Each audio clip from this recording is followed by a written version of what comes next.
Thank you. You know, before every speech I ever make, I always acknowledge my Lord and Savior Jesus Christ, because he said if you don't acknowledge him, he's not going to acknowledge you. And then I come knocking on him to let me in. And I also acknowledge my wife, Julie, because she's in this fight with me. And this was so funny. You got to think about this. I got to acknowledge my team, Team Herschel, and all the everyone here that just spoke. I want to acknowledge all of them and acknowledge all of you as well, because we're going to win this seat back. We're going to win this seat back. And I'm going to tell you this here. This is so funny because they've spent right now almost $100 million against me already. And the race is either tied or I'm in the lead, which means that, no, it means that he don't know how to spend his money, so why is he spending our money? Is that not true? And I've always been telling this little story here, and it goes like this, about this man that died early in life. He died early in life, and as he got the pearly gates, St. Peter met him there. And St. Peter said, "Sir, you're here a little bit early right now." And he said, "Your name ain't on the roll." He said, "But you're the only one in history that's going to get an opportunity to decide where you want to go." He said, "I'm going to take you to heaven and I'm going to take you to hell, and you get to determine where you want to be." And he puts him in his elevator. He sends them all the way down to hell, and the doors open up. And there's a party going on. There's people having a good time. He sees some of his friends down there. He's having a great time. And after a couple of hours, St. Peter came to him and said, "You ready to go? You ready to go?" And the guy said, "I got to leave now." And St. Peter said, "Yeah, you got an important decision to make." So he puts him in his elevator. He takes him all the way up to heaven. And the doors open up. And there's people floating around on clouds, having a good time, just talking. And after a couple of hours, St. Peter came to him and said, "Have you made your mind up? Have you made your mind up?" And the guy said, "Well, St. Pete, I hate to tell you this. I think I want to go to hell." So that seemed like my type of place. I want to go to hell. And St. Peter said, "You sure?" He puts him in his elevator, sends him all the way back down to hell now. And the doors open up. It's hot. People crying, they're screaming, they're having a miserable time. And the guy said, wait a minute. He said, "A couple of hours ago when I was here, there was a party going on." And Satan shows up and said, "A couple of hours ago, I was campaigning."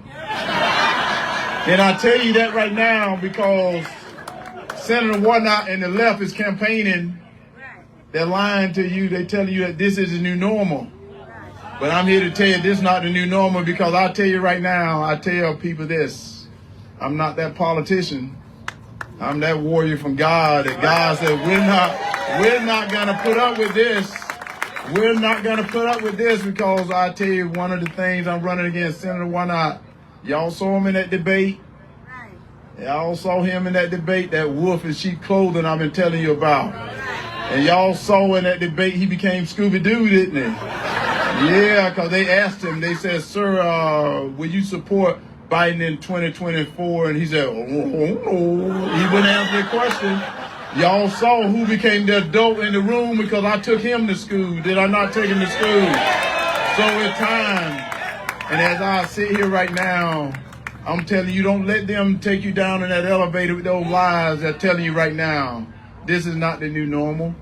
They're telling you got to get used to it. And I'm telling you, no, you don't. You saw the president last night talking about this is the biggest threat to democracy. It's him being in Washington is the biggest threat to democracy. Him being in Washington. The biggest threat to democracy is with Senator Warnock being in Washington, representing the great people of Georgia. He's a big threat. He went to Washington and forgot about to straighten his back up, didn't he? He forgot about to straighten his back up because your bike is bent. People can ride your bike. That's from the great Martin Luther King. And you saw him at that debate also when he got caught because he said, "I'm a Matthew 25. In Matthew 25, it says, when I was hungry, you fed me. When I had no clothes, you clothed me. But it didn't say when I couldn't pay my rent, you evicted me, did it? It did not say that, did it?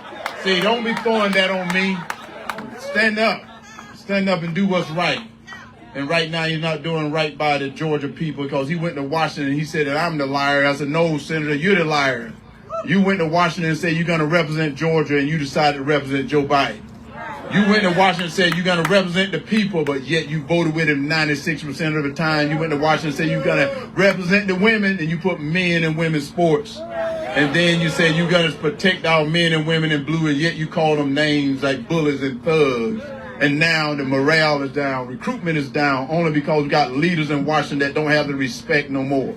So if they don't have the respect, how can citizens have respect? Now our men and women in blue, they're having the toughest time of their life to be a police officer. But I can tell you right now, I'm going to have their bikes. I will continue to have their bikes, and we better have their bikes, because that's the only reason we're the greatest country in the world. We have law and order here. In the great garden of Adam and Eve, you know God told them, from this place here you have total freedom. But if you touch or eat from this tree here, you surely die. They were held to responsibility, but now we have people now. I'm running against a man that don't believe in no cash bail, not holding people responsible, believe in releasing people from prison. And I call him a Marxist because I said in my book, that's what a Marxist does. He want to abolish the prisons. He want to abolish the jail system. He want to abolish police. He want to abolish the family unit. That's a Marxist in my book. And so I'm not sure what book my guy I'm running against is reading, because my Bible, because his Bible said America need to apologize for its whiteness. That's not written in my Bible.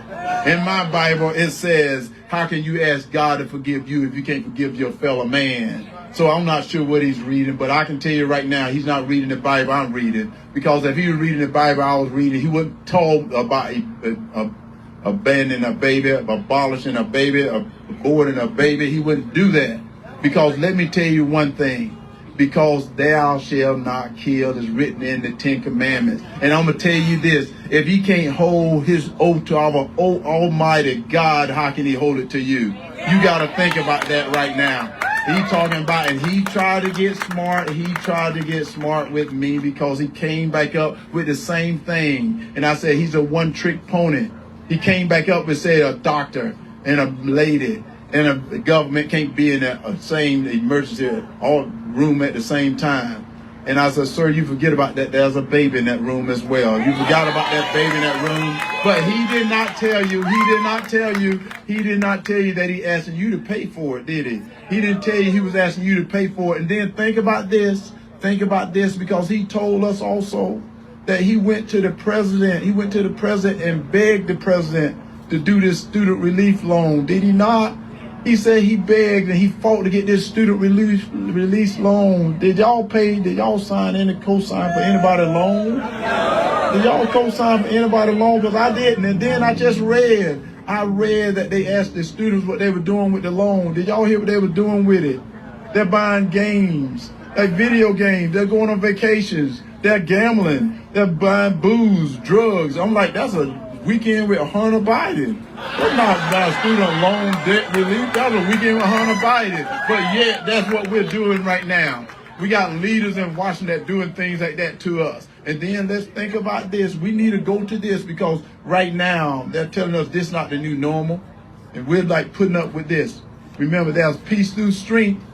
There's peace through strength, but we showed them that we had no strength and we abandoned our allies in Afghanistan, did we not? So every leader in the world was looking at that. And right now they're thinking that we're a weak country. We're a weak country because we're talking about putting pronouns in our military. Pronouns? What the heck is a pronoun? I've been asking them all the time. My pronoun is sick and tired of this pronoun stuff. I want us to get back. I want us to get back to protecting our military, getting behind our military, making sure our military know that we respect them, because I can promise you this, China, Iran, and Russia not talking about pronouns. They're not talking about pronouns. Grenades don't know nothing about pronouns, and a bullet don't know what color your skin is. But yet the guy I'm running against, all he talks about is the color of your skin. That's not the Bible I read, because the Bible I read don't know about the color of your skin. He knows about your heart. And maybe if he starts thinking about someone's heart, he can get out of whatever he's into. Because what he's into is not representing the great people of Georgia. And that's what I'm about, is representing the great people of Georgia. They ask me why I'm running. I say I'm running because I'm sick and tired of the crime out on the streets. Like, we don't know that their crime exists, because they don't talk about that, do they? They don't talk about that. He been talking about me. He even brought in the former president to talk about me. Y'all heard what he was saying about me, saying that I can't fly a plane. He can't fly one either, can he? He can't fly one either. And then he started talking about me. And I said, I guarantee you one thing. If he was creating a debate team, he'll have me on his debate team before he get Raphael Warnock, would he not? Because, you know, I took that man to school, as I said I was. I was the adult in that room. And then he talking about I'm not ready. No, you're not ready, because you either voted with Joe Biden 96% of the time, or you had no clue of what you were doing. You pick which one you want. No clue of what you're doing, or you voted with him 96% of the time, which is headed in the wrong direction. And now he want to tell you guys this is the new normal. Take it from me. It's not. We can do better. We can do better, because wait. This is what you don't get here. This man here went to Washington. He went to Washington. He's going after your kids right now. He's going after your kids. And I'm saying not on my watch. He's not going to. They trying to tell your kids because he's white, he's an oppressor. And then as he black, he's a victim. I'm going to tell you, in my book, he's victorious. And I can tell you right now, we can find that American dream, but we can find it together. We can't find it separating God's people. You can't do things like that, but that's what he want to do to you. He taking you down in that elevator. Don't tell you, get out. Get out of that elevator. Don't let him take you in that elevator. He tricking you. He trying to trick you that he going to do something for you. You've given you 2 years to do it, and what has he done? Done absolutely nothing. And as Maya Angelou said, when they show you who they are, you believe them. So we better start believing the people on the left. They're not going to do it. This border is wide open. And then you have our vice president telling us this border is secured. Is this border secured? And we know it's not secure, but yet they're trying to fool you that it's secure by taking you down in that elevator, trying to fool you. Don't fall for it. Don't fall for it. And I heard Bert just said, if y'all don't have a friend, you already voted, make a friend. Go out and vote. Because we got to change this. And the way we can change it is getting out to vote. Who voted early already? I voted early too. And the ones that hadn't voted, you better get out and vote, and get your friends to go with you to vote, and make some friends to go out and vote, because we got to change this world, and we can change it together. Because I'm telling you, red, white, blue, yellow, I don't care what color you are, I'm going to represent you because you're my family. And my father taught me to protect my family.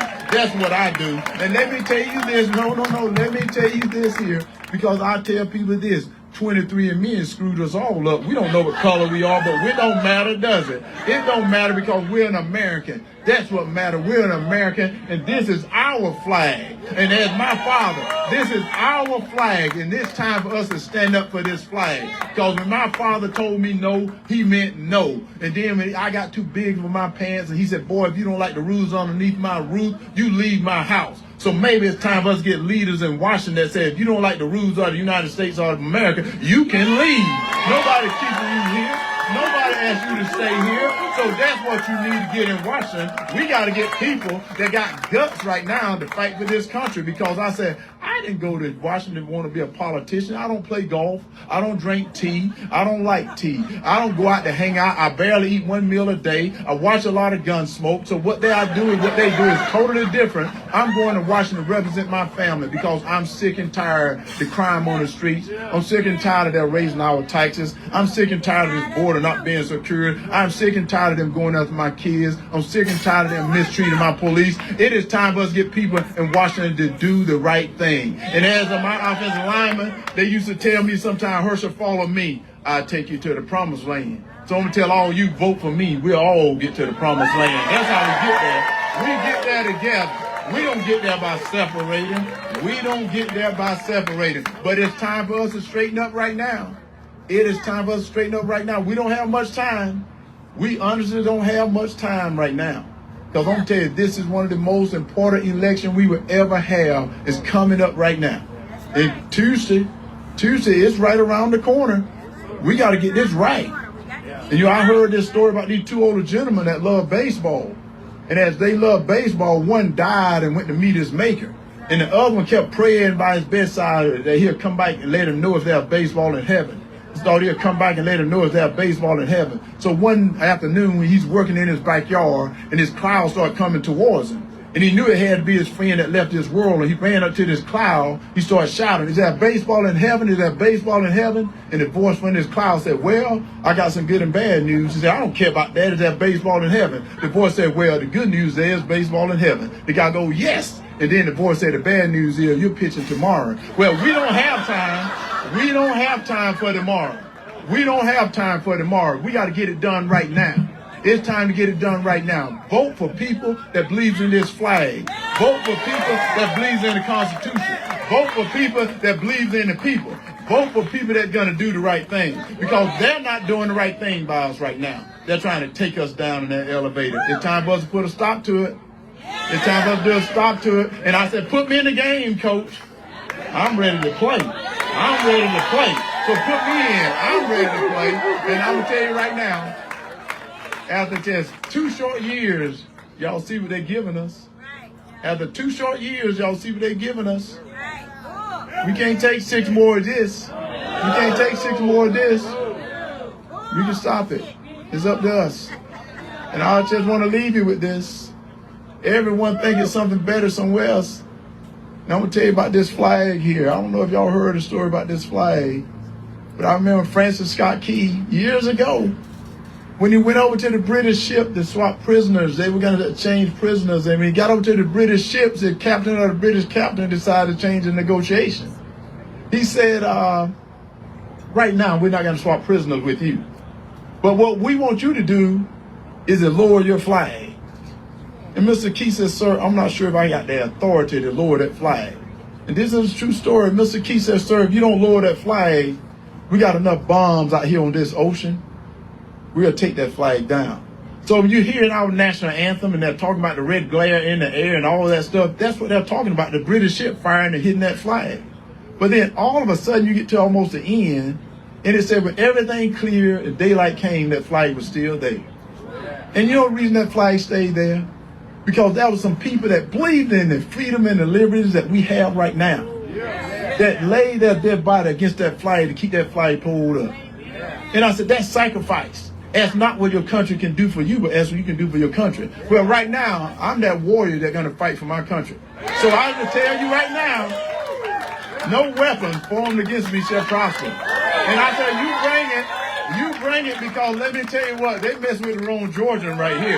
They mess with the wrong Georgia right here. And I'm ready right now, that I've told them many times, I will stand on my feet, fight it, than to die on my knees begging for my United States government to give me anything. Because right now, they're not going to give it to you. They're not going to give it to you. You think I wanted to run for office? No, but I'm not going to let them do this to my family. No, I won't. But God bless you guys. Thank you guys. God bless. Thank you.